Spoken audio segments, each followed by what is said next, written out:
The village of Kagahana slept under pale silver moon. Mountains wrapped the village in silence like protective stone arms. Children dreamed of mana flames dancing in their tiny fists. Others dreamed of Haki iron flooding through their young veins. Every soul was born with one gift from birth. Every soul except one boy named Kairo, son of legend. His father Daiachi had been the greatest warrior alive.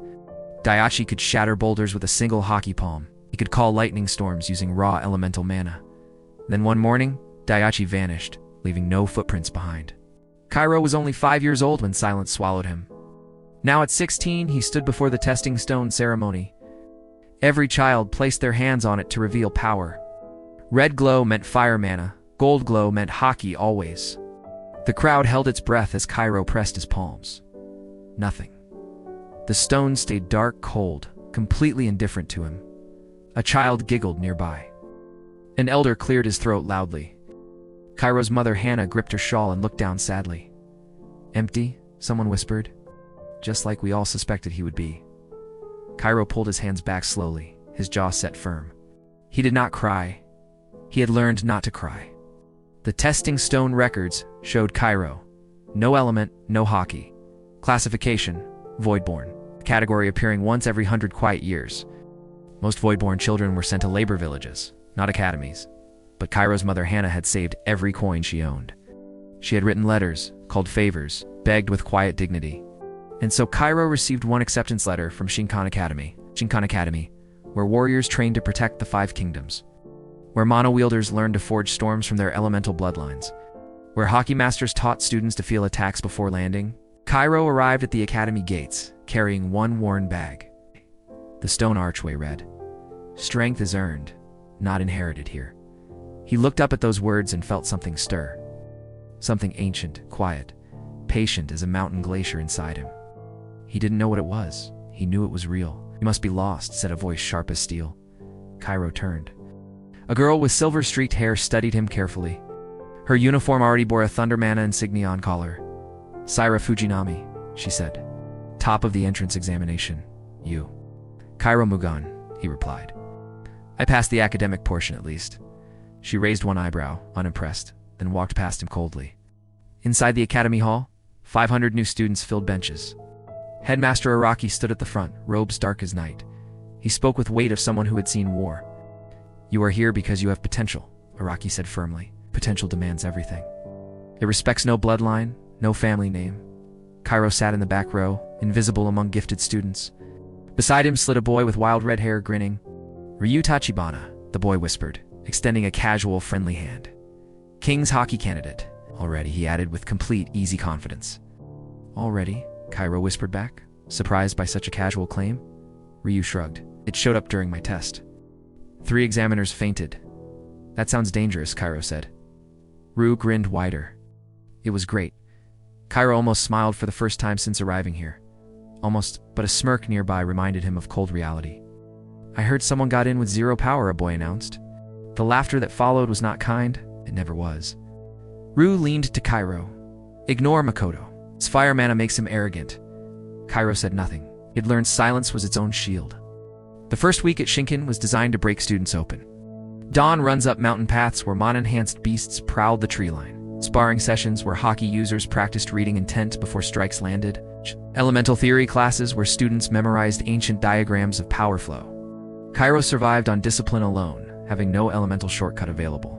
He ran faster than most. He studied longer than anyone. He mapped every diagram in the textbook twice from memory, but in sparring class he was paired with Makoto first. Makoto cracked his knuckles, a small flame flickering at each finger. "Don't worry, boy. I'll go easy on your empty body." The instructor, Professor Zenji, watched from his corner chair unreadably. Zenji was older than most academy walls, twice as weathered. His left hand never fully opened, some old wound remained. He watched Kairo step into fighting stance with unusual attention. Makoto launched a fire mana burst, fast and showy as fireworks. Kairo dove sideways, not from power, but from pure observation. He had read that fire mana users telegraph with dominant shoulder. He had read it. He had practiced dodging it alone at midnight. He rolled, came up, tagged Makoto's wrist before the boy reacted. Makoto blinked. The class went silent. Zenji's eyes became slightly readable. Makoto recovered and unleashed a full flame burst Kairo couldn't dodge. It hit him square. He flew backward across the training floor. He lay there a breath, ceiling spinning above him slowly. Then he got up, slowly, deliberately, like a public decision being made. Makoto looked annoyed. That single tag had stolen something from his victory. Lucky, Makoto said. The word people use when luck isn't the issue. After class, Zenji stopped Kairo at the door with one word. Wait, Kairo turned. The old professor studied him like rock strata. How did you know to read his shoulder? Zenji asked carefully. I read the combat patterns book, Kairo said. 3 times. Zenji was quiet for a moment that stretched like afternoon shadow. Come to my office at dawn tomorrow, he said. Bring nothing. Kairo arrived before dawn, finding Zenji already seated with cold tea. The walls of Zenji's office were covered in unseen diagrams. Old diagrams, older than the Academy's founding, older than the system.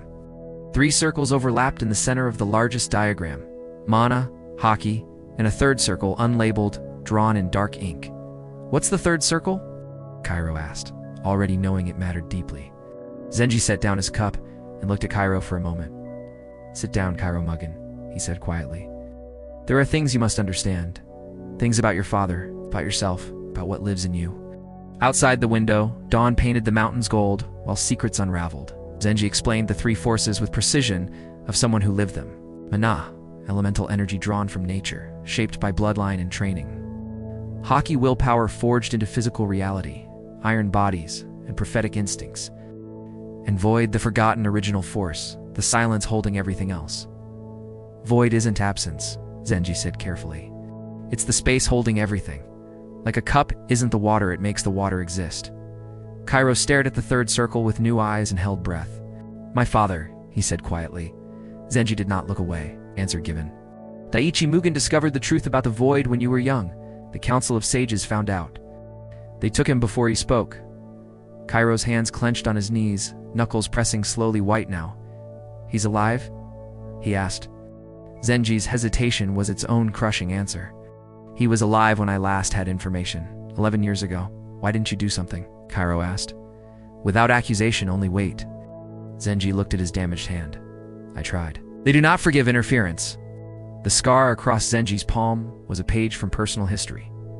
What am I supposed to do with this? Kairo asked quietly. Right now? Nothing. You learn. You train. You wait until ready. The void inside you needs time to understand itself first. Kairo left the office at sunrise carrying more weight than before. But beneath the weight was something dense and almost like purpose. 3 weeks in, the first tournament bracket appeared on the board. 32 students. Single elimination. Winner earns a private scholar session. Everyone expected Sarah to win. Her thunder mana was fastest. Everyone expected Ryu to cause chaos. King's Haki was rare. Nobody expected Kairo's name on the bracket. Several people laughed loudly. Ryu clapped him on the shoulder. I'll watch your bracket, brother. Sarah glanced at his name. Don't embarrass the whole first year. That was the most she had spoken directly to him. Progress. Round 1. Kairo versus a water mana student named Hisoko. Hisoko moved like a river in a narrow canyon, always adapting. She launched a water serpent technique that froze most students watching. Kairo felt something happen in his chest, a pull like breath backward. The water serpent slowed at the edge of his space and dissipated. The crowd murmured. Hisoko stared. Her mana levels had dropped suddenly. Kairo didn't know what he had done. His right hand felt warm. He stepped forward, grabbed Hisoko's wrist the way Zenji had shown. Pressure point, nerve interruption. Hisoko gasped and dropped to one knee. Submission called the referee. Silence, then scattered uncertain applause from the crowd. Zenji, watching from the archway, let out a breath only walls heard. Round 2 was against a wind mana user who moved like blur. This time, Kairo felt the pull, consciously reached for it, deliberately. He found something inside himself like a hollow made for catching things. The wind mana user's gust hit the edge of Kairo and scattered. The absorbed power hummed in his chest, warm and disorienting and vast. He pushed it outward without thinking. Burst of wind from his hands. Borrowed wind. Reflected power. The crowd wasn't murmuring anymore. They stood up. Ryu watched across the room, his lazy grin transformed into something awake. There he is, Ryu said softly to himself, finally seeing it clearly. Kairo lost in the semifinals to Ryu. Clean body Haki did it. Ryu pinned him in 40 seconds, then helped him up immediately. Good God, what are you? Ryu asked with genuine wide eyes. Kairo grinned. For real? I have no idea. Still figuring it out. Ryu laughed. The laugh of someone who just found a worthy puzzle. Seir won the final against a lightning mana to lose her easily. 3 lightning strikes in 4 seconds. Clean, calculated, almost contemptuous efficiency. As champion, she received her private session with Scholar Takeda directly. But on her way out, she paused beside Kairo in the corridor. How did you absorb Hisako's mana? She asked. Direct. No softness. I don't know exactly, Kairo said honestly. Honesty was easier here. She studied him the way she studied advanced mana theory equations. You should know, she said. Not knowing dangerous things makes them worse. She walked away. The closest thing to genuine advice she'd given anyone. That night in the dormitory, Kairo sat by the window thinking. He thought about the pull, the warmth, the borrowed wind through his hands. He reached inward carefully, the way Zenji described reaching toward something unknown. In his chest, where other students had elemental fire or iron haki, he found silence. Vast, patient, heavy, with potential silence, not emptiness. Its opposite. The silence had edges, it had depth, it had memory, it waited. He whispered to it the way you speak to something ancient, hopefully. The silence whispered back, not in words, but in feeling. I know you. Outside. The academy tower stood against the night sky, 5 banners moving. Each banner bore the symbol of one of the 5 great kingdoms. None bore the symbol of void. That symbol had been erased everywhere. But deep in the oldest archive, a single etched stone still remembered. Kairo didn't know that yet, but the void inside him did already. The moon moved west. The silence in his chest pulsed once slowly. Tomorrow, there would be more training, more bruises, more laughter from Makoto. But something had shifted. A door not opened yet, but no longer hidden. Zenji stood on his balcony watching the dormitory windows with old guilt. He had known Daiichi Mugen, had trained beside him, watched the soldiers come. He had tried to stop them, had been stopped himself. The scar reminded him daily. It promised that when Daiichi's child came, he would protect this one. Kairo was ahead of schedule. The void was waking faster than expected. That was good and terrifying in equal measure, as most true things are. The first arc had only begun. 4 more were coming, each heavier. And somewhere beyond the mountains, in the chamber the council called sacred, a man sat in the dark with Daiichi Mugen's name carved above him. The man looked at his own hands, thought about a boy he remembered. Hoped, the way prisoners hope quietly, without knowing if it's earned yet. Kairo Mugen, heir of the void, slept while silence sang its ancient song. A song waiting 16 years for someone with the right hollow to hear it. The academy would not be safe much longer for anyone inside its walls. But that storm was still gathering over mountains that looked peaceful and distant. For now, dawn would come, training would begin, Kairo would keep moving forward. That had always been the only plan for people with nothing except will. The void agreed with this plan. It had been waiting for exactly this. And somewhere in that stubborn silence, a power was beginning to remember its name. Spring arrived at Shinkan Academy with cherry blossoms and harder training ahead. The second semester introduced advanced combat, real opponents, real consequences now. Kairo had spent winter break at the academy library, barely sleeping. He now knew more about void theory than any scholar admitted knowing. The knowledge had not come from regular shelves. It came from below. He had found a hidden archive beneath the reference section behind old maps. The archive was sealed with warding mana that his void simply absorbed. Inside were texts the academy's public curriculum had never once mentioned anywhere. Documents about the 3 forces, Mana, Haki, and the void containing both. The void was not born from Mana or Haki. It came first. In the beginning, if beginnings exist for things this old, there was only void. Infinite potential, absolute silence. The space that makes all other spaces possible. Then the void, for reasons described as desire to witness itself divided. Natural force became Mana. Personal force became Haki. The void receded quietly. It simply waited, the way a parent waits for children to understand. The ancient civilization, called the Mugenkai in these texts, understood all 3. They were extraordinarily powerful. They built towers touching clouds. They spoke to weather. And then something went wrong. The texts were vague about exactly what happened. One phrase appeared again and again. The inheritor lost himself, and void consumed everything. Kairo had read that phrase 12 times before sitting very still in silence. The inheritor, someone like him, someone who had pushed the void too far. Zenji's words returned. Force it, and you lose yourself. Remember that always, Kairo. He had understood it as caution before. Now he understood it as history's specific lesson. He told Rue about the archive. Rue had earned trust the simple way. By showing up every morning and being reliably, cheerfully present through difficulty always. Ryu sat cross-legged on the dormitory floor and listened with eyes closed. When Kairo finished, Ryu opened one eye. So you're the savior of the apocalypse. That's a wide range, Kairo said. Ryu opened both eyes and looked serious. What do you want to be? Ryu asked. Such a simple, profound question. I want to find my father, Kairo said. Everything else is secondary to that. Ryu nodded. Then let's get strong enough to make that possible together. The second semester also brought a visitor from the council's middle authority tier. Scholar Takeda returned, the same man Sarah had met after her tournament win. He came now to assess the first-year cohort and report to the council. Zenji watched Takeda arrive with the expression of someone seeing a distant storm. He pulled Kairo aside before dinner with urgency wrapped in a calm voice.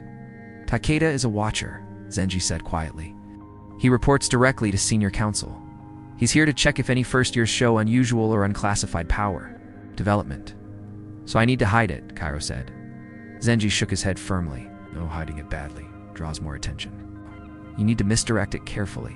Make it look like you're developing an unclassified minor Haki variant instead. Can I do that? Kairo asked. Zenji looked at him with complicated pride. You've already been doing it unconsciously in combat class. We just make it deliberate. Scholar Takeda's assessment week was held in the main training grounds under sunshine. Students performed their techniques in groups of 5 while Takeda observed silently above. His eyes were the kind that missed nothing, flat, cataloging like a ledger. He made notes in a small book with a pen never running dry. When Kairo's group was called, Ryu went first and unleashed a Haki pulse. 3 students at the edge of the ground stumbled. Takeda's pen moved rapidly. Sierra went second. Lightning arced from her fingertips to the target stones precisely, clean, controlled, devastating. Takeda wrote for a long time without looking up once. Kairo went fourth. He moved into fighting stance. He reached inward carefully, did the things Zenji had taught him, let only a thin thread out. A whisper of the void shaped to look like a regular Haki in his hands. His strike on the target stone left a crack deeper than it should be. Takeda looked up. His pen paused. Kairo met his gaze and showed nothing. Irregular Haki development, Zenji called from behind Takeda, monitoring it carefully still. Takeda looked between them. His pen moved once more. Then he moved on. Kairo let out a breath, held since the moment Takeda's eyes found him. Ryu, passing by, whispered, "That was the most controlled thing I've ever seen from you." "Thank you," Kairo said. Ryu added, "Also the most terrifying," then jogged off. Sarah approached after the session, after students filed toward the mess hall for dinner. "You were controlling something," she said, still direct. No social softness around her words. "Zenji's helping me manage my irregular development," Kairo said. True enough to say steadily. She was quiet, looking at the crack in the target stone that shouldn't exist. "I've been researching void theory in the private academic journals," she said quietly. "I know," Kairo said carefully. She looked at him. Her eyes became slightly less cold. "If I find things you should know, I'll tell you," she said, as a peer. "Understood," he said. A strange formal beginning to what might eventually become real trust. But strange formal beginnings were still beginnings. He had learned to be grateful for those. 3 weeks into the academy, something happened that none of them had anticipated at all. A student named Yori, from the Earth Mana family of the Second Kingdom, collapsed. Not from exhaustion. His mana simply stopped. Mid-technique, mid-sentence, gone completely. The academy healers were called. They could find no physical cause for the depletion. Takeda was present when Yori collapsed. He was the first to reach the boy. The way he checked Yori's pulse, detached, clinical, noting rather than caring, made Zenji's expression dark. "I've seen this before," Takeda said neutrally. "We'll take him to the council's medical facility. Our infirmary is fully equipped," the academy healer protested. Takeda smiled with patient authority. "The council insists. Standard protocol for unusual mana depletion events. He'll be cared for." Yori was removed from the academy by nightfall. They were told he would return. He never came back. No letter, no explanation. No record of his enrollment after Tuesday. Kairo found out because Yori had sat beside him in Mana theory class for 2 months. His seat was simply occupied by someone else on Monday without acknowledgement of the change. Kairo went to Zenji that night. Zenji was already waiting with 2 warm cups. "What happened to Yori?" Kairo asked. Zenji looked at steam rising from his cup. "He's been taken to the council's collection facility," Zenji said. That word, collection, heavy. "They collect power?" Kairo asked. Zenji nodded slowly, heavy with years of knowing this. "The Council of Sages doesn't just govern the 5 kingdoms. They harvest unusual power. Yori's mana wasn't depleted naturally. It was extracted. Techniques exist for doing it without killing. The tea had gone cold by the time either of them said anything else. Is that what they did to my father? Kairo asked. The room received it quietly. Daichi wasn't taken for his haki, Zenji said. He was taken for what he knew about the Void Heir, about what the next inheritor would be capable of doing. He was protecting me, Kairo said. Zenji closed his eyes briefly. He was protecting everyone. That distinction sat between them. Protection that was also sacrifice. Sacrifice that was also love. I'm going to find him, Kairo said. It was no longer a wish. Plan. Zenji opened his eyes. They were tired, but not empty. I know, and I'll help. But not today, and not unprepared. The council has 12 senior sages. Each is devastating. How do I get strong enough to face that? Kairo asked honestly and directly. By learning to stop treating the void like a weapon, Zenji said with weight, and starting to treat it like what it actually is. Kairo, what it truly is. What is it actually? Kairo asked. Zenji walked to the diagram and touched the third circle. The void is not a force, he said. It is the condition that makes force possible. You are not a wielder, Zenji continued. You are a vessel. The difference is everything. Outside, Scholar Takada's carriage was leaving the academy grounds toward the distant capital mountains. A small notebook was full of careful observations about 500 first-year students. One entry was starred, underlined, and written in different ink than all the rest. It read simply, Mugen, Kairo, irregular classification, monitor. Do not engage yet, not until confirmed. The carriage wheels crushed spring cherry blossoms on the academy road as it turned away. Inside the dormitory, Ryu was practicing King's Haki control exercises that looked like concentrated silence. He was trying to make it surgical rather than ambient. It was honest, hard work. He didn't know that across the capital, a council report mentioned his name in red. Sarah was in the library, 3 books open, reading everything available on void incidents historically. She had found something. Small, but significant. She folded the page corner and said nothing. Kairo lay on his dormitory bed, looking at the ceiling, thinking about one word. Vessel. Vessel. The cup, not the water. The space, not the thing filling the space. Something about that reframing changed how the silence in his chest felt when attended to. It felt less like holding something dangerous and more like being made of something permanent. He reached inward again, slowly, with the posture of someone approaching rather than grabbing desperately. The silence expanded slightly to meet him. Cooperative, patient, no longer held under pressure. He breathed in. Silence breathed with him, deep and vast and impossibly old. He breathed out, and in the room, just for a moment, everything became perfectly still. Ryu next door felt his King's Haki exercises become inexplicably easier for 17 exact seconds. He paused, looked at the wall between their rooms, smiled without knowing exactly why. In the archive below the library, the sealed texts pulsed with faint luminescence alone. The stone etched with the original void symbol, scrubbed from every official record, glowed briefly. And in the Hall of Purity beyond the mountains, a man named Daichi sat up straighter. Something had changed.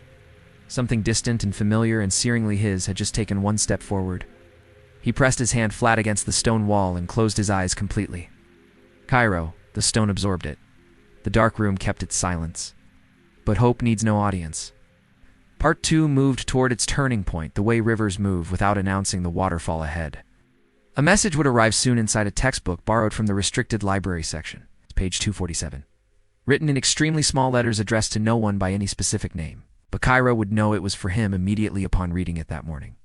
It said, "The void remembers. The council fears memory. Your father remembers you. Come." That message would change everything. But it had not arrived yet. First, more enduring. More training, more hiding, more careful navigation of a world decided to erase what he was. He was not erased. He was not empty. He was the vessel for something ancient.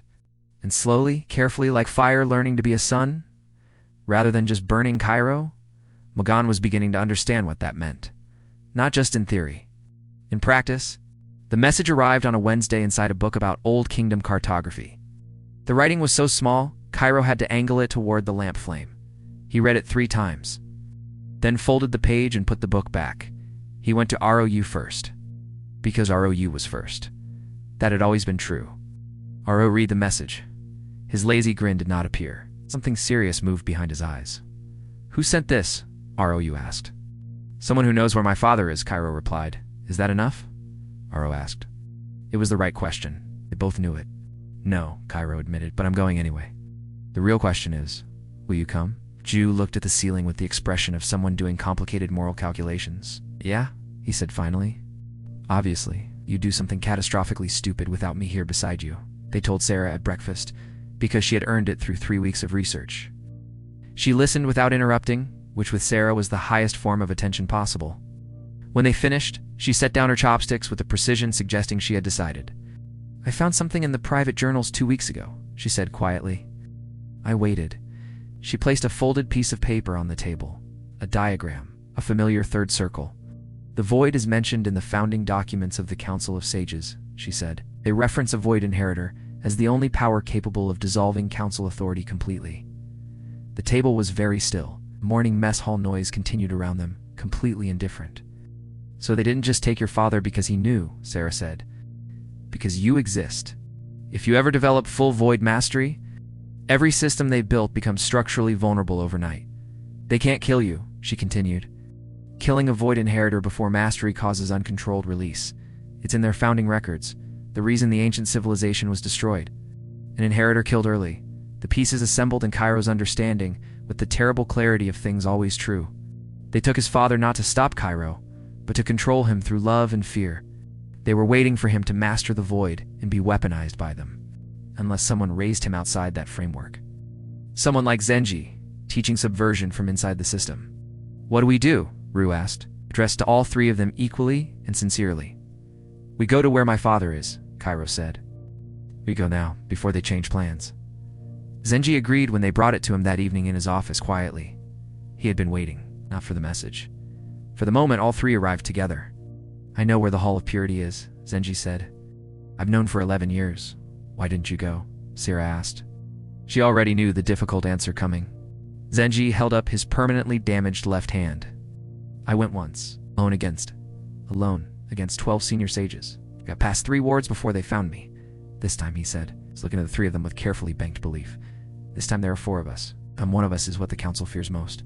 They left before dawn 2 days later. No announcement, no farewell, just for people and a map. Zenji's map was old but precise. He had memorized the route from his first attempt. The Hall of Purity was 3 days east, beyond the Ashimori mountain range and Stillwater Gorge. The gorge was named for the fact that its water did not move ever. Getting through required either water mana manipulation or extreme Haki-enhanced physical movement and control. Sarah handled the first problem. Her Thunder Mana's electromagnetic precision yielded the ancient Stillwater easily. Ryu handled the second body Haki elevated to full deployment, let him move through narrow spaces. Kairo found that the void simply accommodated itself to the gorgeous stillness, like silence meeting silence. He walked through it like he belonged there. The water didn't resist him at all. That's unsettling, Ryu said on the other side. In a useful way, Sarah added immediately. The Hall of Purity was built into the mountain face itself, stone made by stone mana. It looked like a natural formation until you looked for the seams. Zenji had taught Kairo how. 12 words. Zenji had documented all of them from his first attempt 11 years ago.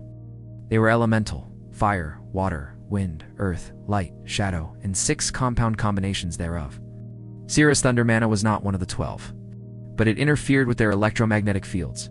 She was the key to getting through without triggering cascading alarms throughout the entire structure, ward by ward. Syra disrupted each one with technical elegance that made Zenji watch with open admiration. Ryu's King's Haki suppressed the passive will sensor arrays, detecting foreign intent moving through council territory.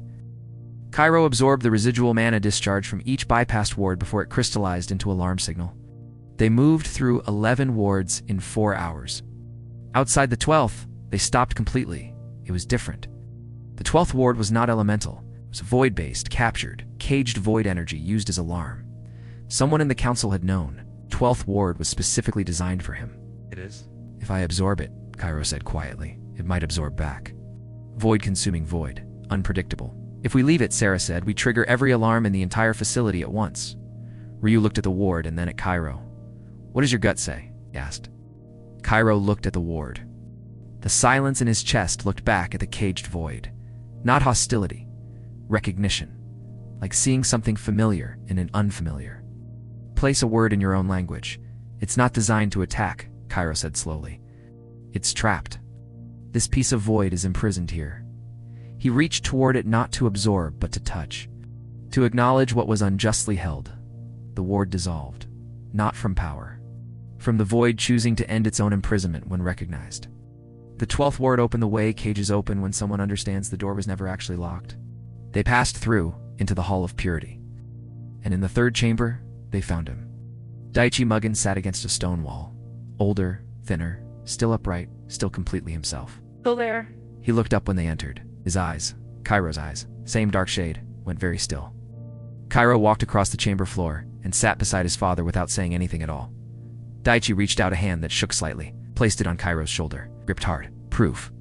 You came, Daichi said. His voice was rougher than Kairo had imagined, still completely his.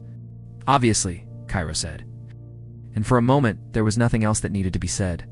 Then the alarms went off. Because the council had a 13th ward? Of course they did. Ryu was already in fighting stance at the chamber entrance, King's Haki flooding the room. Sierra read the incoming energy signatures, 3 senior sages approaching fast. Very, very fast. I need 10 minutes to get him mobile, Daichi said, pushing himself upright with determination. You have 7, Zenji said, moving to Daichi and bracing him. They looked at each other once. Old friends, old wounds, old history between them that this crisis had no time to address. Later, Zenji said. Daichi nodded. Later, he agreed. They moved together toward the exit passage. The first senior sage arrived in 6 minutes, a tall fire-crowned, extremely unhappy to find visitors. His mana output was in a range that made the air itself visible and heavy. Kairo stepped between the sage and the passage where Ryu was holding 2 more back. Mugan Kairo, the sage said. His voice was professionally calm. You are not supposed to be here. My father was, Kairo said. The sage's expression didn't change, but something behind his eyes acknowledged it. Come with us peacefully. The council has plans for your development. You will be trained properly. I've seen your accommodations, Kairo said, thinking of Yori's empty seat in a stone room. He reached inward. Not for a thread this time, not a careful disguised whisper of the void. He reached for the presence itself, the vast, patient, impossibly old silence waiting for this exact moment. The silence rose. The chamber air pressure changed. The sage's fire flickered despite his considerable power. You will lose yourself, the sage said, and for the first time his voice held genuine uncertainty. No, Kairo said. A vessel doesn't lose itself. That's the whole point of being a vessel. The void expanded outward from Kairo in a wave that absorbed the sage's fire without consuming him. It was targeted, specific, controlled, not the unfocused implosion of the ancient inheritor who destroyed everything. The sage stumbled backward. His fire was simply absent, contained within the void's patient, quiet holding. Kairo said, not cruelly, directly. The sage ran, because the void was honest and clear. From the entrance, Ryu's King's Haki had done what it does at full expression, made them kneel. They didn't want to. Their bodies did it anyway. Ryu looked profoundly uncomfortable with this ability. I hate this ability, he said, as they moved everyone toward the mountain exit together. It's your power, Sarah said, guiding Daichi with her shoulder supporting his weight. Use it.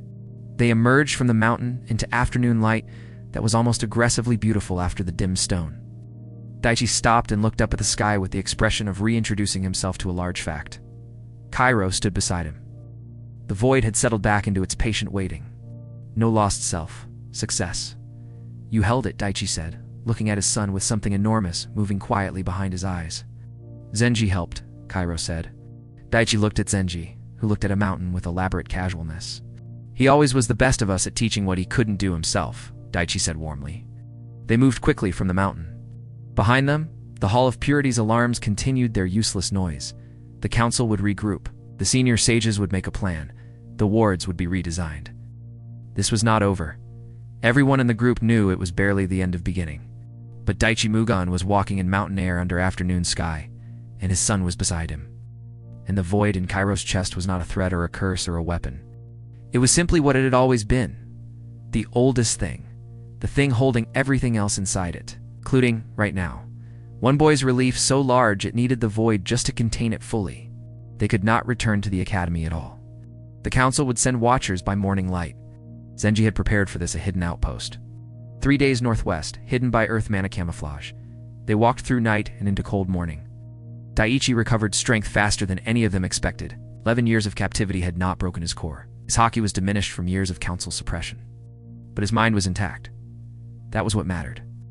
On the second evening, Daiichi and Kairo sat alone. The mountain air had turned cold beneath sharp stars. "I need to tell you things," Daiichi said quietly. "I've been preparing these words for 11 years inside." "I'm ready," Kairo said, and meant every single word. "The void is not what the council says it is, not what the academy taught, not what anyone teaches now. I know some of it," Kairo said carefully then. "The texts below the archive. Mana and Haki born from void." Daiichi looked at him with surprise, reorganizing into pride quickly. "You found the archive already," Daiichi said with warmth. "Zenji pointed me toward it," Kairo said simply back. Daiichi turned and looked at Zenji across the fire. "Of course he did," Daiichi said with quiet fondness. "Go further than the archive texts. They describe what, not why. The void divided into Mana and Haki. That's poetic language. The void experienced something, an emotion so profound it split." "What emotion?" Kairo asked. Daiichi looked at the fire. A long moment passed. The fire crackled and breathed. "Loneliness," Daiichi said simply. The void was infinite and alone, so it made company from itself. That was Mana, the impulse to connect with a world outside oneself, and Haki, the impulse to strengthen oneself in order to connect. Both are expressions of the same original ancient desire to not be the only thing that exists anywhere. Kairo sat with this for a while in silence. The fire crackled. Ru was asleep nearby, snoring peacefully. Saira was not asleep. She was listening. Her pen paused at meaningful moments always. "So the void inherited her," Kairo said carefully. "What does that mean?" "The void didn't fully divide," Daiichi said with weight. "A portion remained undivided. The original complete form stayed. That portion seeks a host periodically. It's not to use them. To experience the world through connection, the thing it wanted. The ancient inheritor didn't lose himself to the void directly. He was terrified of it and fought it instead. He tried to control it from outside like a weapon, and when the void is refused relationship by its vessel, it doesn't consume," Daiichi said. "It withdraws. All at once, and when infinite power withdraws all at once from a person, the vacuum is the destruction," Kairo said with sudden clarity. "Not the void itself," Daiichi confirmed. "The absence caused everything." Kairo looked at his own hands. "Vessel, not wielder," Zenji's words, his father's truth, his own slow understanding now. "The council knows this," Sara said from across the fire. Not a question, a conclusion drawn from weeks of research. "They know," Daiichi said. "Their plan is to weaponize the inheritor. To keep him afraid of it. Fear is more useful. And a free one who accepts connection fully. What then?" Daiichi looked at his son across the small warm fire. Stars above them were sharp enough to wound you tonight. "Everything," he said simply. "Everything the void can do. Anything. A willing vessel doesn't become the void. They become a doorway. And through that doorway, the original loneliness can finally find connection." Kairo understood something that had no adequate words in any language. He understood it in the language of silence itself entirely. The void in his chest acknowledged this with profound ancient relief. 11 years of a father in a stone room waiting. 16 years of a son called empty. And this was why. Not because of power. Because of the oldest loneliness alive. And it had chosen patiently the specific boy to not be alone with. Kairo didn't feel chosen in the grand or glorious sense. He felt chosen the way someone simply trusts you with something real. Quietly, specifically with intimacy, having nothing to do with being special. "What do I do now?" asked his father honestly. "Now you accept it completely," Daiichi said. "In every ordinary moment, every time you reach inward, don't take from it or direct it, just acknowledge that it is there. That's your only job. The void will do what it needs to when time comes." "That's it?" Ryu said. He was apparently not asleep at all. He rolled over to look at them with wide eyes. "For the philosophy, yes," Daiichi said, amused by the interruption. "For the practical problem of 12 senior sages, more complicated entirely," Ryu sat up. "I knew there had to be more here." Sarah closed her notebook. "The council has 12. We have 4. You're on it. Plus information. Information leverage only works if there's somewhere to release it," Zenji said. "The 5 kingdoms," Sarah said. "Not all are pleased with council authority. The 3rd kingdom has disputed with the council for 20 years over harvesting. If we bring them Daiichi's documentation of what happened to collected subjects, the 3rd kingdom would have grounds to call a formal conclave," Zenji said slowly. "It requires all 12 senior sages to attend in person under oath. And if all 12 are at the conclave, Ryu said, grinning, they're not hunting us across mountain ranges. They're not at the academy. We'd need evidence, Kairo said. Daiichi produced a small sealed container. Inside were documents on paper so thin, it seemed like compressed memory. I spent 11 years recording everything I witnessed in that hall. Every name, every transfer, every subject taken. Every single detail recorded. The council didn't search a prisoner. They considered completely powerless already. They were wrong, Sarah said. Methodically, admirably, persistently wrong. Her highest compliment. The plan assembled itself over the course of that long night. Sarah would take the documents to the Third Kingdom through family channels. Zenji would escort Daiichi to safety at the hidden mountain outpost. Ryu would go with Sarah as protection. King's Haki opens gates. Kairo would, he paused. Everyone was looking at him and waiting. I'll go back to the academy, he said. I need to be visible. If I disappear, the council escalates. If I'm there, they wait. They need me intact for their weapon plan, so I use that. That's cold, Ryu said. And correct, Sarah added immediately. And I don't love it, Daiichi said. But I can't argue against it. I've been deciding alone for 11 years, Daiichi said with weight. I won't override my son's judgment about his own safety now, Kairo nodded. It was terrifying and right. Those two things coexist. Before they separated in the morning, Daiichi held Kairo's shoulders firmly. He looked at him for one long, memory-storing moment in the light. You're not what I imagined when I thought about you inside that room. You're considerably more than anything I was able to imagine alone. I had help, Kairo said. You had good soil, Daiichi countered firmly. The growth is yours. Don't minimize it. Don't ever minimize it, Kairo. The void pulsed between them, not in Kairo, but around them both, in the air itself, like a held breath finally and fully released. Daiichi felt it. Looked down, looked up. His eyes were wide. It's bigger than I thought, he said quietly, more gentle. Because they wrote about it from fear, Kairo said with certainty. Everything written about the void was written by people who feared it. Daiichi squeezed his shoulders once more. Let go. Stepped back slowly, parent releasing a child into necessary danger. The hardest kind of release. It was the hardest thing he had done in 11 long years. He did it without letting Kairo see how hard it truly was. Kairo walked back toward the academy under the cold morning sky. The void walked with him, patient, present, no longer waiting, arrived. The academy looked exactly the same as when Kairo had left it behind. Banners moved in the morning wind above the carved stone archway entrance. The same words waited above the gate, patient as they had always been. What was different existed entirely inside Kairo, and nowhere else at all. He had left this place as one version of himself entirely. He returned as something else, something that had no previous name, not different in appearance. Different in the relationship between his inside and outside world. Scholar Takeda waited in the main hall beside two council guards standing formally. He looked at Kairo with the measured eyes of someone rechecking a careful calculation. Those eyes missed nothing. They cataloged, they filed, they never forgot a single detail. You were absent for 6 full days without any sanctioned leave whatsoever, Takeda said. His voice carried the weight of someone who considered this a very serious matter. I needed to clear my head, Kairo said. The lower forests helped me considerably, he added. First-year training intensity became overwhelming. I needed to walk alone, he said. The lie was simple enough to be plausible to anyone not looking carefully. The guard's expressions did not change. Takeda's eyes shifted almost imperceptibly to the left. That small shift told Kairo everything. Takeda suspected something but could not prove it yet. Of course, Takeda said smoothly. Rest is important for developing students at your stage. The council would like to offer you a special development opportunity, he continued pleasantly. A private training program for students with unusual and unclassified power development patterns? I'm deeply honored, Kairo said. Can I have a week to consider the offer carefully? I'd like to discuss it with my professors before making any major decision. Takeda paused. The pause lasted exactly as long as a full reassessment of variables. 3 days, he said finally. Then we will need your decision without further delay. 3 days. Sarah needed 4 to reach the Third Kingdom's border safely. You needed 5 to confirm diplomatic contact was properly established. Kairo needed to bide 2 additional days without raising suspicion. He had never deceived a powerful and dangerous intelligent person before. The prospect was uncomfortable. Comfort had not been available to him for a long time. He spent the first of those 3 days attending every class without absence, trained with controlled precision, using only what looked like a regular Haki development.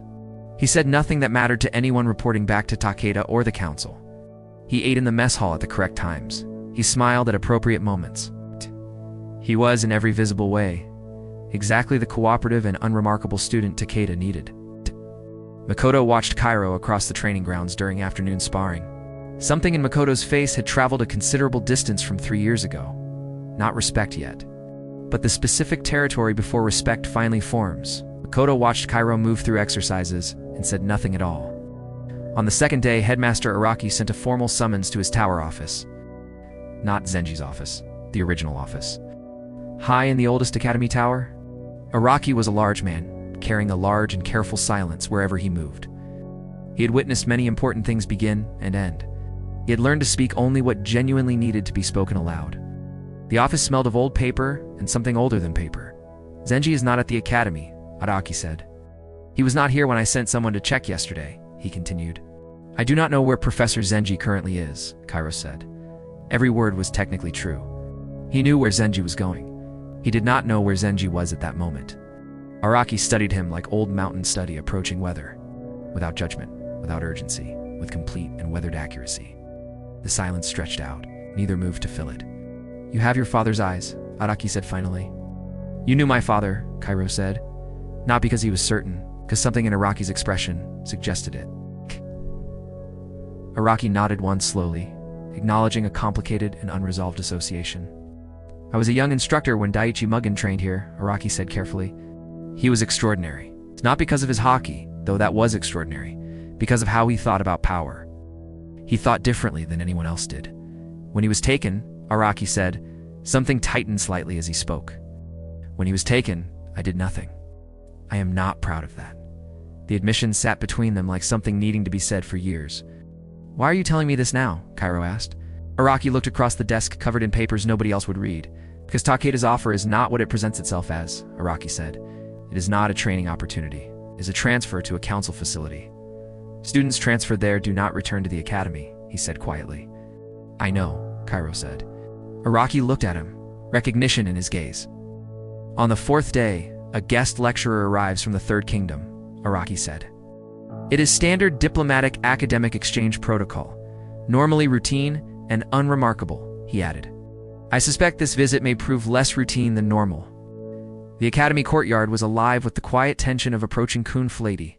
Sarah Fujinami walked with grace, every step measured, every motion precise. Kairo stood in the center, void pulsing faintly beneath his calm exterior. Ryu shifted to his side, alert, ready to respond at a moment's notice. Selen's eyes were sharp, scanning the surroundings for threats or hidden observers. The council guards lingered near the outer gates, their posture rigid, unyielding. The wind stirred the banners, carrying with it an unspoken warning of change. Kairo breathed slowly, centering himself, letting the void settle his nerves. He felt the first tremors of anticipation ripple through the training yard stones. Sira's gaze met his directly, steady and unwavering, like sunlight cutting glass. The Third Kingdom brings knowledge, not conflict, she said, voice calm, deliberate. Yet Kairo sensed the hidden layers of diplomacy embedded in every syllable spoken. Takeda appeared from the main hall, his presence rigid, commanding, and calculating.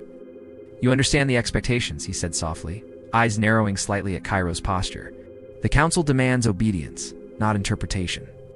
In matters of extraordinary power, Kairo inclined his head once, internal void steady, absorbing every subtle movement. Sarah reached the center of the courtyard, pausing just a few steps away. She opened her notebook, crisp pages fluttering slightly in the gentle wind. I've come to observe, Kairo, she said, voice low, but unwavering, measured. Ryu stepped slightly forward, subtly shielding Kairo, tension coiling in his stance. Selen's hands were ready, anticipating any sign of aggression from the council. The academy itself seemed to hold its breath, stone walls quiet and watching. Kairo's void hummed softly, a controlled energy ready to respond instantaneously. Seer's gaze flicked briefly to Takeda, noting the controlled but subtle shift. The training program offered is not a request, Takeda stated, voice firm. It is a directive of the council. Our compliance is mandatory, Kairo. The void pulsed, faint but unmistakable, resonating with Kairo's inner determination. I will not comply with coercion, Kairo said, voice calm, measured, unwavering. Ryu stiffened slightly, fingers brushing against the hilt of his blade instinctively. Selen's eyes widened almost imperceptibly, recognizing the first outward assertion of power. Takeda's expression did not change, yet the atmosphere subtly shifted around him. Seira's notebook remained open, her pen poised, capturing the minute details around them. The consequences of refusal are considerable, Takeda continued, still observing closely. Kairo's void hummed louder, threads of energy weaving subtly around his form. I understand fully, Kairo said, void steady, eyes unwavering, voice quiet, yet firm. The guards shifted slightly, testing boundaries, hands twitching near their weapons. The sun above glinted off armor and blade, a subtle herald of tension. Ryo's grin appeared briefly, calm confidence radiating despite the silent threat. Selen's fingers flexed, ready to act if the council made their first move. Kairo inhaled slowly, void extending faintly, sensing energy from each person present. Seira's eyes widened, a flicker of recognition passing across her composed features. He is not ordinary, she thought, silently, absorbing the subtle pulse of power. Takeda's posture shifted fractionally, calculations running through his mind with cold precision. You will be transferred for further observation, Takeda declared, voice sharp, formal. The void inside Kairo responded instantly, threads of energy twisting, coiling like steel. I will not leave voluntarily, Kairo said, tone calm, edges sharpened with resolve. Rue moved subtly, ready to intercept any physical attempt by the guards. Selen's stance tightened, prepared to support Kairo in case of confrontation. The courtyard seemed suspended, stone and wind holding a tense balance of patience. Seira's notebook captured every imperceptible movement, pen scratching lightly against paper. The council guards advanced cautiously, 2 steps forward, synchronized, silent, disciplined. Kairo's void flared faintly, rippling through the air like liquid shadow energy. I advise against further escalation, Kairo said, voice soft but carrying weight. Takeda paused, calculating rapidly, assessing variables, attempting to predict every possible outcome. The tension between compliance and defiance stretched across the courtyard like taut wire. Ryu's hand moved slightly toward his sword hilt, muscles coiled, ready to spring. Selen's eyes narrowed, analyzing the flow of energy around Kairo meticulously. Seira's gaze flickered, a subtle acknowledgement of the raw, controlled potential present. A sudden gust of wind swirled around the courtyard, carrying leaves and dust. The void inside Kairo expanded subtly, threads of energy intertwining, forming patterns unseen. Takeda's lips tightened, realization passing silently. The situation was no longer predictable. You will reconsider, Takeda said finally, voice firm, measured, and coldly formal. I will not, Kairo responded, calm, void steady, and unyielding in resolve. The council guards halted, subtle unease radiating despite training and discipline. Ryu stepped fully beside Kairo, shoulders squared, stance protective, ready to defend. Selen's fingers flexed once more, void-like energy responding faintly to Kairo's pulse. Seira inhaled, her own energy subtly interacting with Kairo's, sensing the potential. The sun climbed higher, shadows shifting, reflecting tension in the courtyard subtly. Kairo's void pulsed stronger, threads of energy intertwining with the ambient Mana and Haki. Takeda's eyes narrowed, assessing, calculating, unable to entirely predict the outcome now. You leave me no choice, Takeda said softly, acknowledging his diminishing control. The council guards adjusted, preparing for immediate physical engagement, weapons ready. Kairo's void coalesced visibly, a faint shimmer outlining his form subtly. Ryu tensed fully, hand gripping sword hilt, eyes scanning all threats. Selen exhaled slowly, ready to respond instantly to any sudden aggression. Seira remained calm, notebook closed, observing silently, calculating how to intervene, diplomatically. The air between them thickened, charged, anticipation of the first strike palpable. Kairo inhaled deeply, void threads wrapping around him, pulling in ambient energies. Then we begin, he said, voice steady, carrying the calm of inevitability. The void flared, energy rippling outward, surrounding him in a faint protective aura. Takeda signaled subtly, guards moving with disciplined, coordinated precision toward Kairo. Ryu and Selen moved in response, subtly aligning to protect and support. Seira stepped forward slightly, observing the unfolding dynamics with strategic attention. The first strike came fast, disciplined, aimed precisely at Kairo's center. The void absorbed it smoothly, threads of energy dispersing the impact entirely. Ryu lunged at a guard moving to flank Kairo, sword cutting the air. Selen countered another guard. Energy-infused strikes, fusing elements and Haki subtly. Seira wrote notes, every detail of energy and strategy recorded meticulously. The courtyard became alive with movement, strikes, blocks, and ripples of energy. Kairo stepped forward, void expanding, pulling in ambient mana and haki simultaneously. The first visible fusion of elements occurred, threads of fire and wind twisting together. A guard's sword clashed against a reinforced void shield, sparks scattering like stars. Rue and Seinen moved in perfect coordination, covering Kairo as energy expanded. Sira's eyes widened, witnessing firsthand the unprecedented control Kairo exerted over the void. Takeda's face remained calm, but his calculations were rapidly being rewritten internally. The void pulsed, threads of energy forming an almost living network around Kairo. Kairo's first conscious. Control of combined mana and haki created a small shockwave. Guards staggered slightly. Ryu grinned, impressed despite the dangerous situation unfolding. Selen's analysis registered a pattern, realizing the strategic potential of the void fully. Sira's pen moved frantically, recording every anomaly for later diplomatic interpretation. The first outward demonstration concluded, courtyard returning to tense silence briefly. Kairo's breathing remained steady, void still present, energy calm but potent. Takeda's lips pressed into a thin line, acknowledging the undeniable truth silently. Sarah stepped closer, notebook closed. Recognition of Kairo's unprecedented power evident. Your control is? Remarkable, she said softly. Words precise, deliberate, unembellished. Kairo inclined his head slightly, void threads retracting subtly, maintaining readiness.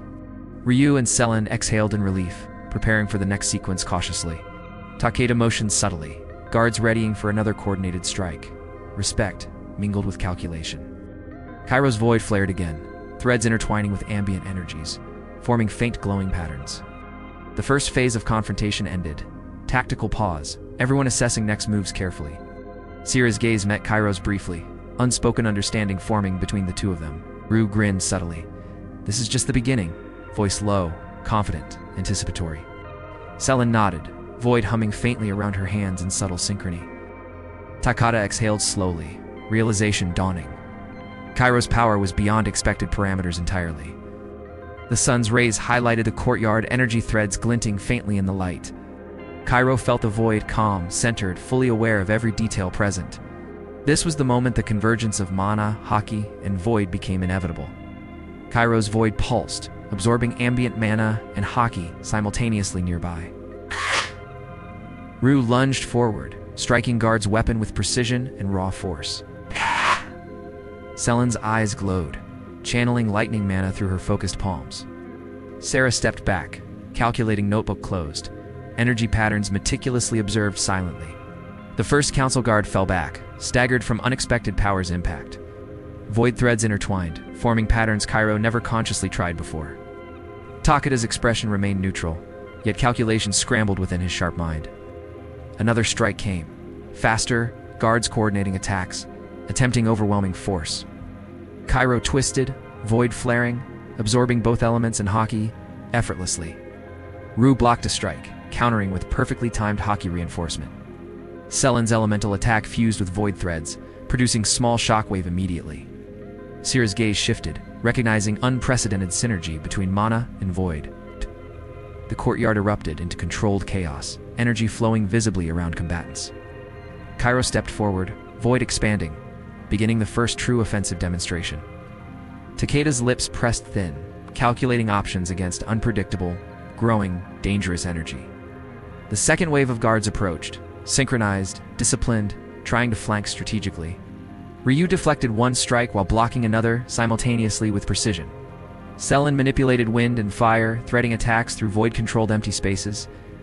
Kairo inhaled deeply, centering void, preparing for powerful combined energy release. A pulse radiated outward, knocking guards back, creating dust and debris.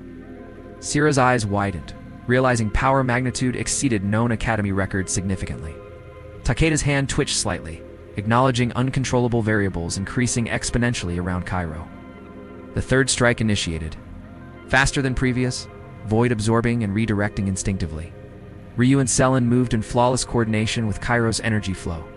Void threads wrapped around the courtyard, connecting elements and haki into harmony. The council guards staggered, momentarily overwhelmed by the unprecedented fusion displayed. Sira's notebook filled rapidly, documenting every subtle motion and energy pattern. Kairo's voice was calm, commanding, yet unspoken authority radiated from presence. Void expanded further, weaving Mana, Haki, creating unpredictable, overwhelming protective shield. Takeda realized control had shifted. Kairo dictated the battle's unfolding pace. Ryu lunged, striking multiple guards, exploiting openings created by Void's influence. Seilen's elemental strikes surged, hitting guards suspended in momentary imbalance instantly. Zaira took a careful step forward, acknowledging Kairo's emergent leadership silently. The courtyard dust settled slightly, energy hum vibrating through air naturally. Void threads flickered, coiling around Kairo, glowing with faint iridescent light. Takeda's calculations failed to predict next movements, power exceeding all expectations. Another attack was launched, combining multiple guards' efforts into precise synchronized strike. Kairo tilted his head, Void expanding, effortlessly neutralizing every incoming blow. Ryu blocked with Haki-enhanced strength, redirecting momentum, striking aggressively in return. Slein combined wind and lightning, Void threads absorbing part, amplifying overall impact. Sarah observed silently, realizing diplomatic influence was less effective than raw strength. Kairo's Void pulsed, absorbing energy, converting it into controllable, explosive power. The council guards staggered again, struggling to coordinate against unpredictable force. Ryu's grin widened, perfectly attuned to Kairo's rhythm, ready for chaos. Seilen's hands glowed brightly, manipulating elements with precision and subtle Void guidance. Sarah whispered calculations under breath, noting patterns unseen by ordinary observers nearby. The courtyard walls seemed to vibrate, energy from Void resonating strongly now. Kairo stepped forward, Void enveloping him fully, aura shimmering and radiant. Takeda's face remained neutral, eyes calculating, aware situation had escalated dangerously. A burst of energy radiated, scattering guards, forcing temporary retreat instantly. Ryu and Seinen positioned strategically, protecting Kairo while Void stabilized his flow. Sarah nodded slightly, acknowledging moment as turning point in confrontation quietly. Void threads spiraled outward, connecting surrounding elements into coherent, controlled power lattice. Takeda realized resistance would fail if Kairo maintained focused energy indefinitely. Kairo inhaled, centering himself, preparing to unleash full Void-integrated combat potential. The energy expanded violently, cracks forming in courtyard stone as pressure increased. Ryu blocked one guard, countered with enhanced Haki-powered strike immediately afterward. Seinen released focused elemental combination through Void threads, amplifying force beyond normal limits. Sira's gaze followed Kairo, recognizing leadership emerging through strength, confidence, and discipline. Takeda exhaled slowly, acknowledging unpredictable situation, silently planning alternative strategies cautiously. The Void pulsed violently, threads intertwining all energy, pulling Mana and Haki. Kairo's voice echoed, calm yet authoritative, commanding every energy strand effortlessly. Guards staggered, now overwhelmed completely by unprecedented Void-enhanced elemental and Haki fusion. Ryu advanced strategically, covering Kairo while exploiting openings created by Void pulses. Seinen struck simultaneously, unleashing lightning and wind through Void threads-controlled pathways. Sira's notebook filled with new insights into Void-Mana Haki interactions meticulously observed. Kairo stepped forward fully, Void flaring, energy spiraling outward in controlled explosion. Takeda's calculations failed repeatedly, unpredictability growing exponentially with every passing second. The courtyard erupted violently, energy threads striking the air with glowing intensity. Ryu's grin widened, perfectly in rhythm with Void's unfolding chaotic beauty now. Seilen's eyes sparkled, synchronizing elemental strikes with Void energy effortlessly and fluidly. Sira's gaze met Kairo's unspoken acknowledgement of mastery forming silently and clearly. Kairo's Void stabilized fully, absorbing remaining ambient energy, forming protective yet offensive lattice. Takeda's hand twitched, decision to retreat or risk escalation weighing heavily now. The final strike from Council Guard approached, combined Haki and Mana-infused force. Kairo's Void expanded, enveloping entire courtyard, neutralizing strike with energy converted instantly. Ryu advanced, striking incapacitated guard, demonstrating precise coordination with Kairo's Void lattice. Seinen followed, releasing final elemental combination amplified by Void thread's intrinsic energy. Sarah nodded once, recognizing control over situation, influence, and raw emerging power. Kairo exhaled calmly, Void threads retracting subtly, energy returning to balanced pulse. Takeda stepped back, acknowledging Kairo's dominance, voice low, cautious, measured, wary. The courtyard fell silent, dust settling, energy threads dimming slowly, radiating power. Ryu grinned fully, shoulders relaxing, acknowledging victory without arrogance, perfectly controlled composure. Seinen exhaled sharply, void surrounding her dissipating elemental energy, stabilizing naturally now. Sarah smiled faintly, noting strategic dominance. Diplomacy influenced indirectly through raw force. Kairo lowered his head slightly, void settling into calm. Patience stayed again. Takada's expression remained neutral, calculations slowly adapting, respect forming beneath disciplined exterior. The battle concluded, courtyard silent except for faint ambient energy hum remaining. Rue clapped softly, acknowledging teamwork and perfectly executed coordination with Kairo now. Seinen nodded, void energy threads subtle, harmonized, demonstrating control beyond previous limits. Sarah stepped forward, speaking softly. Your mastery surpasses expectations in every observable measure. Kairo inclined his head once, calm, acknowledging statement without pride or arrogance. Takeda nodded subtly, silently accepting situation. Variables beyond his immediate control recognized fully. The Five Kingdoms representatives observed remotely, data streaming from courtyard via trained observers discreetly. Kairo's void pulsed softly, threads retracting, now a controlled, coherent, visible energy lattice. Rue smiled faintly, recognizing balance restored, though potential for future conflict remained present. Selen's elemental aura faded slowly, residual energy settling into natural harmonic state nearby. Sarah closed notebook, acknowledging victory and control, recording insights for future diplomatic use.